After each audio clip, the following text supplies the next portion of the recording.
Okay, so what year, Carol, were you born? 1944. Okay, now did you come from a large family? Five. The five of us, but five total. Five total. Three children. 3 children. Where were you in the birth order? Last, I'm the baby. You're the baby of the Yeah. family. Okay, great. So, and again, the year was 1940, you were born in 1949? Four. 44. So in 1953, you would have been going on I was 9. 9 years old. Okay. Yeah, I was 9. Yeah, so where did you go to school? Greendale Street School, Oh, right good. down the street from the church here. Okay, so St. Michael's is, so you consider St. Michael's your home parish? Right. Family parish? Right, because we all got,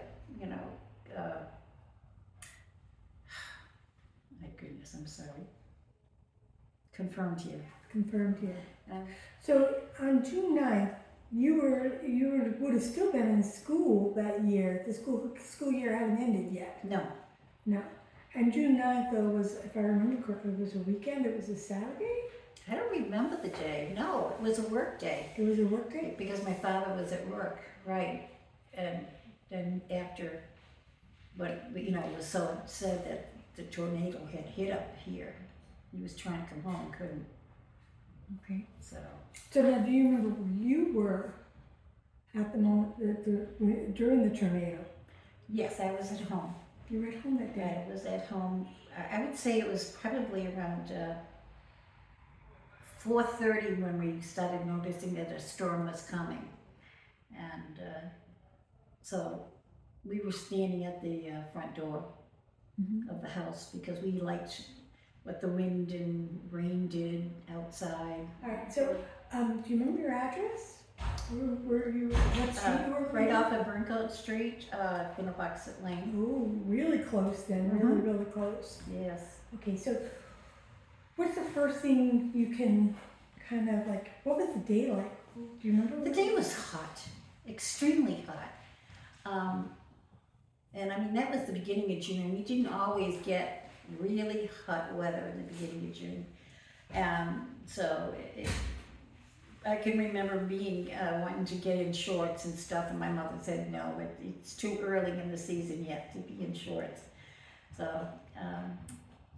as I said, my mom looked out the door and she said, oh, come, look at the trees. Look at everything being blown around by the wind.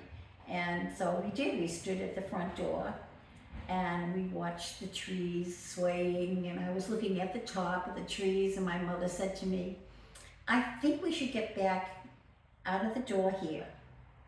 It looks a little bit more than a normal storm. The wind is a little high. And as she was saying that, I looked out the front window of the door, and I saw the trees really bending, but I didn't fathom the fact that they were really being blown over and down, because I didn't look really at the roots. I just looked at the bend and sway of the different trees. So that was the beginning of the tornado in our area. And so she tried to shut the door and she couldn't. The vacuum of the winds and air were too much for her to shut the door. And she had me lean up against the door when she was pushing at the door, and finally was able to lock it. We stood in the foyer, and there was a coat closet there, and my mom said, because we didn't have time to go anywhere, there was solid walls behind us. And she said, get in the coat closet. And I said, why? She said, this is a little more than a storm, honey. Get into the coat closet. And I wasn't going to get in there without her. And so finally she came in with me, and the tornado struck. So I heard the glass breaking, and I heard things rumbling down the stairs, and things moving around in the house. And of course, as a child, we had just gotten a television, which was remarkable. And I'm yelling, oh no, don't let my television get broken. I don't want to lose television. So of course, that was the first thing when the storm was over that I didn't run. I walked carefully because there was glass everywhere into the living room. It was still there and in one piece. So I think God heard me. But it was funny because we were also at that time cooking supper, expecting my father to be home. Well, dinner was still on the stove, going well until we lost, of course, all our electricity, but we didn't know that because it was still daylight out. But we couldn't eat it, and I thought, well, we'll eat it, child thinking, well, this supper on the stove, Dad hasn't come home yet, my brother hadn't come back yet, and my older brother, I had no idea where he was either. But I was gonna eat supper, I was hungry. So I said, let's have some supper. And my mother said, we can't eat that, honey. I said, why? Well, look, and there was pieces of glass, shards of glass everywhere anyway. And everything that we had basically wasn't kept in the refrigerator. It was kept like outside, like I loaves of bread or things that we would normally use. And that it was all filled with glass and everything. Mm-hmm. And at the corner of our street, it was formed like a triangle, where the front part of the triangle was right on Burncoat Street. So that when you, and that was a grocery store, as well as many other little things. It was kind of a knick-knack type of not knick-knack, but little item store. And so my mother sent me up to the store to see if we could get bread or something, but also they had the same thing with all the glass and bread and stuff. You could get canned goods, but that's just about it. Wow. So you said you had two brothers and you didn't know where one was and the other one you were waiting to come back. Where were they? They were out and about. The older one, who is 10 years older than I, he was out with his friends, but they were not in this area. So my mother wasn't really worried about him, but she was worried about my other older brother, who is 3.5, 4 years older than I. And he was out doing his paper route. And he was down on West Boylston Street. So that's enough room away from us that there was no way for us to get in touch with him right at that time. He did come back about an hour or so after, which relieved my mother. And he was caught in it, delivering a paper to a 3-decker. And the woman that he delivered it to came out after he had dropped off the paper and grabbed him and pulled him back into her building and shoved him downstairs in the cellar. And he had no idea what was going on. He said this woman just was so insistent on him coming into the house, and he was, at that time you didn't go in anybody's house unless you were invited. So he was quite frightened. And their house got flattened, and he was able to get right out and go home. Wow. So their triple-decker was destroyed. Yeah. Yeah. How was your house? What do you remember about your house? Well, I really wasn't too aware of that much, except for personal things that were around the house and what was happening in there. I think being 9 years old at that time, I looked around and noticed my television wasn't broken. So that was my thing. But as far as seeing the glass embedded in all the couches and everything, it wasn't until later on and closer to evening, before the sun fell, that I noticed it. What about the bedrooms? Were you able to go? Your beds, the couches embedded with glass. What was happening with your bedrooms? We didn't go upstairs. You stayed downstairs. It wasn't until my brother came home that we went upstairs just to get something for him. I think he needed something. I don't know what it was. So we went into their bedroom, my two brothers' bedroom, and that's when I noticed that, like, my older brother was in the reserves for the Navy, and he had his uniform hanging on like a wall sconce, but it was the electric ones that you turned on, so they were on the walls. And so I went up into the room and looked, and there it was. His uniform was up through the wind had pulled it up into the attic, so it was caught between the walls and the floor of the attic. And I, remember commenting on that, his tie and stuff. So what ended up happening to my house was, because we didn't have a lot of open windows, the vacuum from the tornado went inside but had no way to get out. So it blew the walls, the four walls, away from the main structure of the house. Fortunately, the way the houses were built back then, because my house now is 100 years old, it separated only the frame, the outer frame of the house. So it stayed up. Yeah, do you still live in that same house? Yes, I do. Wow. Yeah, Wow, I so, do. and, It still shows signs of it, of what happened, because the walls still don't meet as tight as they should. What they so when your dad got home, you said something to me earlier about your dad was over on Plantation Street at his job. How long did it take him to get home? Well, he was over on Pleasant Street, Oh, Pleasant Street, I'm which is sorry. right downtown in Okay. the center of town. And he had a hard time getting home because of where we're located. We're located on the top of a hill. And so the only way to get here, of course, is to go up hills. And there wasn't any 290 or anything at that time. It was just, the little streets of New England streets. And so they could only had two ways of coming up, and that was Burncoat Street, and to come up by Burncoat Middle School, now it's called.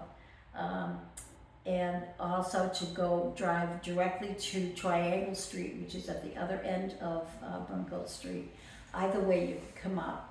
They had everything blocked, and so he had to find a way up here. And the police would not allow him in the area because there was so much looting and tons of little things that were going on that, they're trying to avoid people taking things out of people's houses.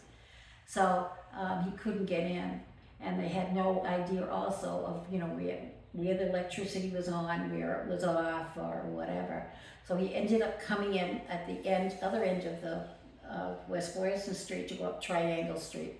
So it took him a long time. He went by Quinsigamond Community College now. It was Assumption Prep at the time, and it had a convent on the property and a beautiful little chapel, which were destroyed, and the nuns, unfortunately, a lot of them lost their lives. And he came in, then he was, they moved trees, they did everything for other people that were trying to come in. So that was, I don't know what time that was, but when he saw that my mother and I and my brother were okay, he went around to the neighborhood, people we knew, mostly we knew a lot of people, because this church was a neighborhood church, and it wasn't necessarily Episcopal. It was a mission for Episcopal, from the Diocese of the Episcopal Church, but everybody from the neighborhood now was attending, so it wasn't any specific. You didn't really think of it as an Episcopal church. No, you did. You thought of it as like a community, a home, And so anyway, he went around to help anybody that may need it. And across the street, Burncoat Street, at the end of where I live, there was so many houses down, so and people were trying to get their loved ones out of the debris. And so he went to help. One was neighbors that lived across Burncoat Street. and they lost their home, and it was down on them, and the grandmother was in the cellar, trapped into the cellar, and he helped. They had many men, and a lot of them from church, as I said, and they undid debris to get to the cellar to rescue that woman, and they did. It was very successful. She didn't have but maybe a few scratches on her. Older lady, and she said, "Well, it's about damn time that you got to me." And she didn't realize that anything had happened. She said, "I couldn't get this door open; it was stuck, and it was laying down now." So I mean, she was pushing up, which she should have realized she was pushing up and not out. But anyway, it was really funny. So that was nice to rescue her. And then they went over here by the church. And one of our parishioners' daughter the house was, I don't know if it was totally, but enough so that it was inhabitable. And the daughter had been caught up on the stairway. What had happened is the mom and the daughter, and their name was Gurry, they were a prisoner. Her name was Susan Gurry, and she and her mother were at the top of the landing to go to your second floor and watching the trees sway also. And the mother told the daughter, "We should go down now, it's a little rough out there." And she went down and, I'd say maybe at the bottom of the step. I don't know whereabouts on the landing, on the stairs going down to the main floor. She was, but she had left her doll up there, so she ran upstairs, and it was one of those windows that had like a sitting, you could sit on it. And so she went to grab the doll, and the house collapsed, and it collapsed on her. So my father was over there helping, getting to her. And when they picked up the beam that supported that upper wall there, it was too much for her system, and she passed away. And so what they did is they took, I don't know where they got it, a blanket, I think it was a blanket or a bedspread or something, and they laid her in that, and then they brought her over to my house. Mine was the only one that they could think of, simply for the fact that it was still standing even though the sides were out. And they laid her to rest on my couch in the living room. It must have been traumatic for you as a little girl. Well, it was my brother's. I thought it was my friend at first, and then I realized she wasn't, just because I knew her well. I knew the family well. But anyhow, it was my brother's friend, as well as her brothers were friends of ours too, because of the being in the church together. And so it was a traumatic thing, and I didn't know if I wanted to be in there or I didn't want to be in there, as a young person. Death was an odd word to me, even though, you have your grandparents or somebody else pass away. It was different for a younger person to pass away. Yeah. And finally my mom talked to me, and we went in and we kneeled down in front of the couch and had a little prayer, asking God to, guide her and to help the family and everything. And that's basically, she stayed there until somebody could come and take care of her. But yes, then my father wanted to get us out of there, because we had nothing. We had no electricity or anything, and as I said, the walls had come away enough, I think it was like a foot, maybe more, but I don't recall. And so we couldn't stay there anyway. So he tried to get out of here and go over, about, I don't know how many miles it is, but my grandparents lived in Franconia Street, which is on the west side of the city, and that was near to impossible. people were wandering around the streets, had no place to go. A lot of them just had their Bibles, or they had a pocketbook, or personal things, what they thought of taking from the house that they no longer could be in. And a lot of them were from Fairhaven Road, and several different side roads off of Burncoat Street, down to West Boylston Street. And they were in shock, and they were just wandering. It was the weirdest thing. You'd have to stop and ask them what was going on, and they couldn't even answer you. They just didn't know the answers, and they didn't know where they were going either. And as I said, being 9 years old, that was remarkable to me. You don't know where you're going. I mean, do you have any place to go? And they really didn't. Some of them had, some of them had, their relatives lived a little further down or something, so they would be, going there. And the house across the street, unfortunately, unfortunately, I should have said fortunately, had very little damage, few shingles or something off of the roof, but that's about it. Complete utter randomness of a. It was just weird how it helped, and of course the church. My goodness! First time I saw the church, I was in shock. Because we were trying to find, as I said, we were trying to find a way out, and so we went by the church, and there was no way we could get out that way. We ended up going the other way, but the whole front of the church itself was open up wide. You saw the altar, and you saw all the different things. The roof was down. The front of the church, which is on Burncoat Street itself with the rose window, the rose window was still intact. I was really surprised, being a child even, to notice that rose window stayed there. It was beautiful. Then we lost the building that was right next to it, which was like a hall, and upstairs is where the custodian lived, and that was gone. In our parish hall, which stands today, half of the building was gone, the whole top floor, and it was on an angle also. So it was just weird, Yeah, my mom and dad had to stay in the house because we already had 2 intruders come in 3 days and take things from our house.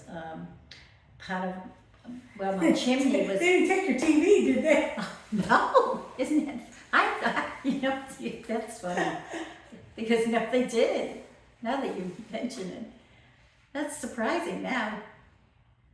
Yeah, what had happened is my chimney had also fallen down, the fireplace, and so they were coming in that side because nobody could see them. So. You don't think of the people doing that in the 1950s. You would assume everybody would do it now, but. I know. Well, it's amazing how many people were out there looting homes, and not only that, but also offering their services for contracting to help them rebuild things. And I would say that if you got a good contractor, you're one of the few, because we had to have everything that we had contracted done, like rebuilding the fireplace and chimney, and even putting in basic windows and things like that. We had to have them done over again because of the fact that these people really weren't, or they'd start something, take your money because you gave so much money down, and then, it was money, it wasn't credit cards. So even in the 1950s, you had people who took advantage. Yes. But on the other hand, you have an entire community that went out and started helping their neighbors. I mean, so you had people who took advantage, and then at the same time, you had people who stepped up and took care of each other. Right. It's true. We had at the end of Quinnipiac Lane that meets with Burncoat Street. They had set up, the Red Cross had set up and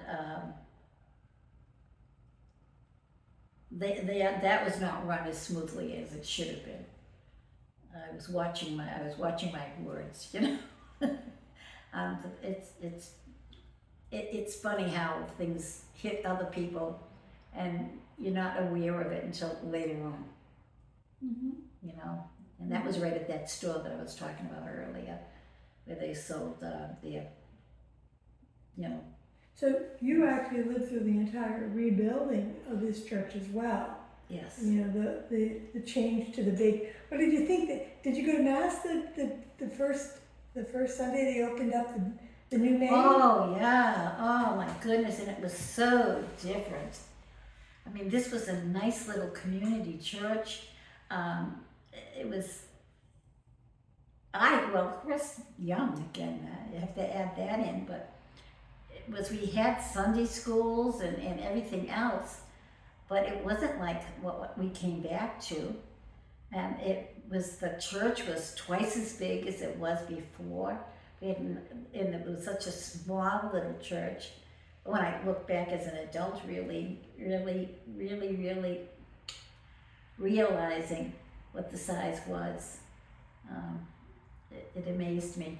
It just amazed me. Mm-hmm. And it was modern church rather than a nice, comfortable feel to it. It was wide open, which was another thing that was the big soaring roof, the big right. I mean, unfortunately, people that were working on this church when it was being rebuilt, we lost a few. I'm going to say two. It was two men that were working on the top of our roof. And because of the pitch of the roof over the nave and everything, it is such a pitch that we lost them. We had several fall off, but only one or two deaths. I know definitely one, but there was someone that was very critical at the time. I didn't know that. I didn't know that at all. Yeah. Well, you know, it's interesting. We're interviewing you in the chapel. And this, I gather, was part of the original church. Yes. And it's dedicated to the children who were killed in the tornado, from what I understand. Originally, it was dedicated to Susan Gurry directly. Then in the 70s, sometime in the 70s, they dedicated it to all the children that had passed away, because we had some parishioners that unfortunately at a very young age passed away. And it, of course, saddened us because we knew them right from the beginning also, from either some type of illness. Oh. And so they rededicated it to all children, to all the children of St. Michael's and in the area.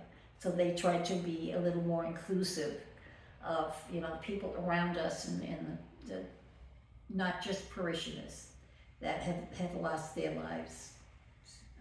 So this is our children's chapel. Right.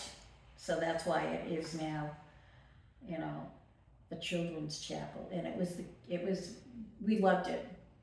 And as being still a child, a young person. And then as my children, they got married and of course they had children, my children loved it. To them it was a beautiful, warm, inviting room to come to that was theirs alone. And so they loved coming in here. So it's almost like that, you know, we got to keep the best of the old church kind of feeling here in the chapel, and then we have the new church, the newer church. Right. And we had a little organ here too, which was from our original church, and then we got a larger one. I think we got that dedicated also. I mean, donated rather, to us from another church. St. John's when it closed down. No, it was another one. And we had that for many, many years until recently when St. John's. Oh, St. John's. It was because this organ was out of think it was too old for its time, and we didn't have the pipe and stuff that we could furnish and to repair the organ that we had gotten at tornado time. Okay, so you were talking about I get it now, we were So talking we have about. the small organ here from the original church. In this corner here it was, okay? So there's a whole little section right there that's for the organ. Oh, Yes, and the children's nice. chapel. And then we have the other one that was donated to us in the same housing that it is now. But we didn't have the pipes on the outside. Everything was inside where that little wall is. Mm-hmm. And so we have that. And we had a little curtain where the organist sat down below, so you never saw the organ at all, and directed us from beneath us. Oh, so you were in the choir for a while? Oh, yes. Oh, really cool, that's really cool. As a little one, and then worked my way up. It was nice. Wonderful. You know, having such a big experience in your childhood, do you think that's impacted you throughout your life? Anything that you can think about? Well, unfortunately, instead of what I believed was from a 9-year-old perspective, I'm sure that if I had spoken to my mother about it and my grandmother, because she wasn't involved in it, and so forth and so on, different neighbors even, we all have a different take on this. And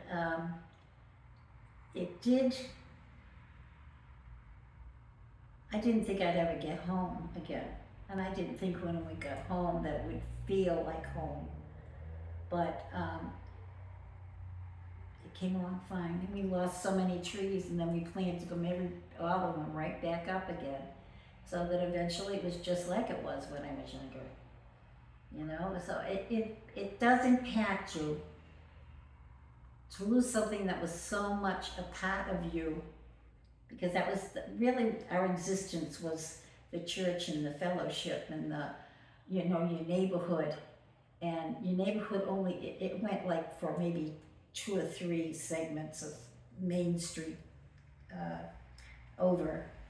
You didn't go very far from your home back then, So, One of the things that occurs to me is that you talked about your mom, and it sounds like she was, that scene we were talking about, her talking to you and bringing you in so that you could say your prayers, and, with Susan's body being there.